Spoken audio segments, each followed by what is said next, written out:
जय श्री राम सभी को। आपका हमारे चैनल पे, आपके चैनल पे सबका स्वागत है। आज हम अगले भाग का वाचन करेंगे।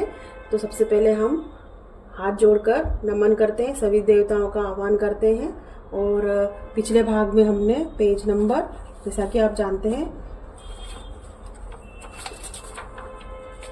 30 पेज नंबर 30 का अंतिम श्लोक पढ़ा था। तो आज हम 30 पेज नंबर 31 के पहले श्लोक से शुरू करेंगे। लेकिन हमको, आपको जैसे पता है कि हमको अगले भाग में जब पढ़ना होता है तो हम अंतिम खंड का एक श्लोक पढ़ते हैं। तो पहले हम इस श्लोक को पढ़ेंगे। समुझी विविधि बीति बिनती मोरी को न कथा सुनी देही खोरी एत उबर करी हही जे असंका मोहित अधिक ते जड़मती रंका। पेज नंबर 31 का प्रथम श्लोक।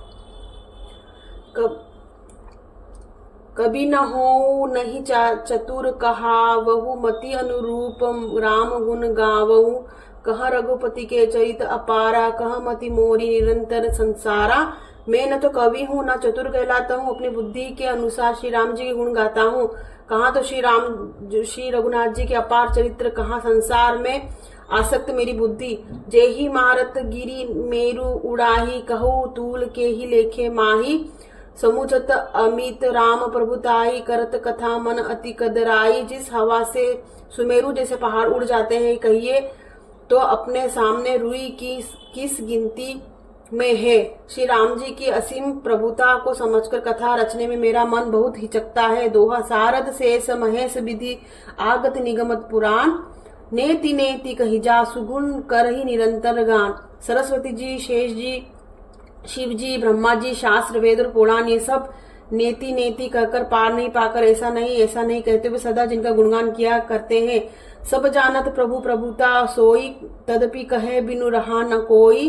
तथा वेद अस कारण राखा भजन प्रभाव भांति बहुभाषा। इसका हिंदी में अर्थ जानेंगे। यद्यपि प्रभु श्री रामचंद्र जी की प्रभुता को सब ऐसी अकथनीय ही जानते हैं, तथापि कहे बिना कोई नहीं रहा।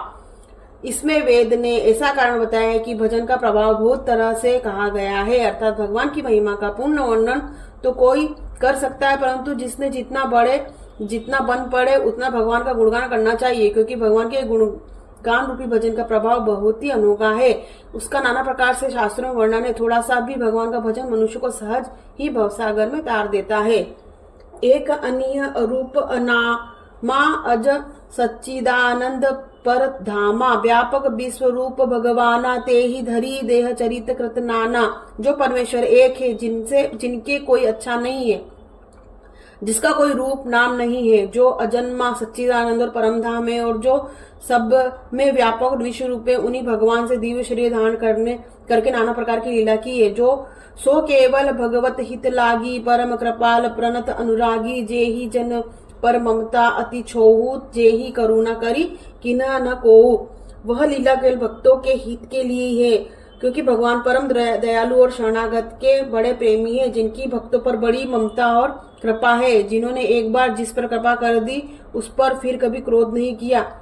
गई बहोर करीब नेवाजू सरल सबल साहिब रघुराजू बुध बर नहीं हरि जस अस ना जानी करही पुनित सुफल निज बानी। वे प्रभु श्री रघुनाथ जी गई हुई वस्तु फिर प्राप्त करने वाले गरीब निवाज दीन बंधु सरल स्वभाव सर्वशक्तिमान और सबके स्वामी है। यह समझकर बुद्धिमान लोग उन श्री हरि का यश वर्णन करके अपनी वाणी को पवित्र और उत्तम फल मोक्ष और दुर्लभ भवत प्रेम देने वाली बनाते हैं। ते ही बल में रघुपति गुण गाथा कही हहु नाई राम पद माथा। मुनि नह प्रथम हरि कीरति गाई ते ही मग जलत सुगम मोही भाई। उसी बल से महिमा का यथार्थ वर्णन नहीं, परंतु महान फल देने वाला भजन समझकर भगवत कृपा के बल पर ही मैं श्री राम जी के चरणों का सिर नवाकर श्री रघुनाथ जी के गुणों की कथा कहूंगा। इसी विचार से वाल्मीकि, व्यास आदि मुनियों ने अपने हरि की कीर्ति गाई है। भाई, उसी मार्ग पर चलना मेरे लिए सुगम होगा। दोहा अति अपार जे सरित बर जऊ नृप सेतु कराही चढ़ी पीपली कऊ परम लघु बिनु श्रम पार ही जाही। जो अत्यंत बड़ी श्रेष्ठ नदियां हैं, यदि राजा उन पर पुल बंधा देता है तो जो अत्यंत छोटी चींटियां भी उन पर चढ़कर बिना ही परिश्रम के पार चली जाती है। इसी प्रकार मुनियों के वर्णन सहारे से भी श्री रामचरित्र का वर्णन सहज ही कर सकूंगा। ही प्रकार बल मन ही दिखाई करी अहूं रघुपति कथा सुनाही। व्यास आदि कवि पूर्णंग पावा जिन्ह सादर हरि सुजन बखाना। इस प्रकार मन को बल दिखलाकर मैं श्री रघुनाथ जी की सुहावनी कथा की रचना करूंगा। व्यास आदि जो अनेक श्रेष्ठ कवि हो गए हैं, जिन्होंने बड़े आदर से श्री हरि का सुयश वर्णन किया है। चरण कमल बदहूं तिन कोहे पर पूर्वहु सकल मनोरथ मेरे कली के कबिंद करऊं परनामा जिन बरने रघुपति गुण गामा। मैं उन सब श्रेष्ठ कवियों के चरण कमलों की प्रणाम करता हूँ जो मेरे सब मनोरथ को पूरा करे। कलयुग में भी उन कवियों को प्रणाम करता हूँ जिन्होंने रघुनाथ जी के गुण समूह का वर्णन किया है। जो प्राकृत कवि परम सयाने भाषा जिन हरिचरित बखाने। भय जे अहि जे हो ई हहि आगे प्रणव सबती कपट सब त्यागे। जो बड़े बुद्धिमान प्राकृत कवि हैं, जिन्होंने भाषा में हरि चरित्र का वर्णन किया है। जो ऐसे कवि पहले हो चुके हैं, जो इस समय वर्तमान है और जो आगे होंगे, उन सबको मैं सारा कपट त्याग कर प्रणाम करता हूँ। हो प्रसन्न देहु बर दानु साधु समाज भलीति सन्मानु। जो प्रबंध बुद्ध नहीं आदर ही सो श्रम आबादी बाल कवि कर ही। आप सब प्रसन्न होकर वरदान दीजिए कि साधु समाज में मेरी कविता का सम्मान हो, क्योंकि बुद्धिमान लोग जिस कविता का आदर नहीं करते, मूर्ख कवि भी उसकी रचना का व्यर्थ परिश्रम करते हैं। कीर्ति भनीति भूति भली सोई सुरसरी सम सब कह हित होई। राम सुकीर्ति भनीति बदेसा असमंजस असमोही अंदेसा। देखिए कितना सुंदर चित्र है।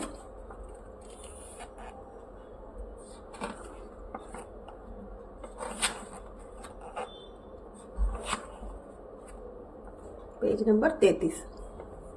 कीर्ति कविता और संपत्ति वही उत्तम है जो गंगा जी की तरह सबका हित करने वाली हो। श्री रामचंद्र जी की कीर्ति तो बड़ी सुंदर, सबका अनंत कल्याण करने वाली है, परंतु मेरी कविता भद्दी है, वह असमंजस्य अर्थात उन दोनों का मेल नहीं मिलता, इसी की मुझे चिंता है। तुम्ही कृपा सुलभ हो मोरे सी अहि सुहावनी टाट पटोरे। परंतु हे कवियों, कृपा आपकी कृपा से यह बात भी मेरे लिए सुलभ हो सकती है। रेशम की सिलाई टाट पर ही सुहानी लगती है। दोहा सरल कवित कीर्ति विमल सोही आदर ही सुजान सहज बयर बिसराई रिपु। जो सुनी करही बखान। चतुर पुरुष कहीं कविता आदर करते हैं जो सरल हो और जिनमें निर्मल चरित्र का वर्णन हो, तथा जे सुनकर शत्रु भी स्वाभाविक वेर को भूलकर सराहना करने लगे। सो न होई बिनु विमल बति मोही मति बल अति थोर करहु कृपा हरि जस कहू पुनि पुनि करहु निरोह। ऐसी कविता बिना निर्मल बुद्धि के होती नहीं और मेरे बुद्धि का बल बहुत ही थोड़ा है, इसलिए बार बार निरोहा करता हूँ कि हे कवियों आप कृपा करें जिससे भी क्षमा कीजिए, जिससे मैं हरि यश का वर्णन कर सकूं। कवि कोविद रघुबर चरित मानस मंजू मराल बाल विनय सुनी सुरुचि लखी मोह पह को हों कृपाल। कवि और पंडित गण आप जो रामचरित रूपी मान सरोवर सुंदर हंस हैं, मुझ बालक की विनती सुनकर और सुंदर रुचि देखकर मुझ पर कृपा करे। सो बदऊ मुनि पद कुंज रामायण जेहि निर्मयऊ सखर सुकोमल मंजू दोष रहित दूषण सहित। मैं उन वाल्मीकि मुनि के चरण कमलों की वंदना करता हूँ जिन्होंने रामायण की रचना की है, जो खर राक्षस सहित होने पर भी खर कठोर से विपरीत बड़ी कोमल और सुंदर है, तथा जो दूषण राक्षस सहित होने पर भी दूषण अर्थात दोष से रहित है। बदऊ चारित वेद भव बारिधि बोहित सरिस जिन्हि न सपने हूँ खेद बरनत रघुबर बिसद जसु।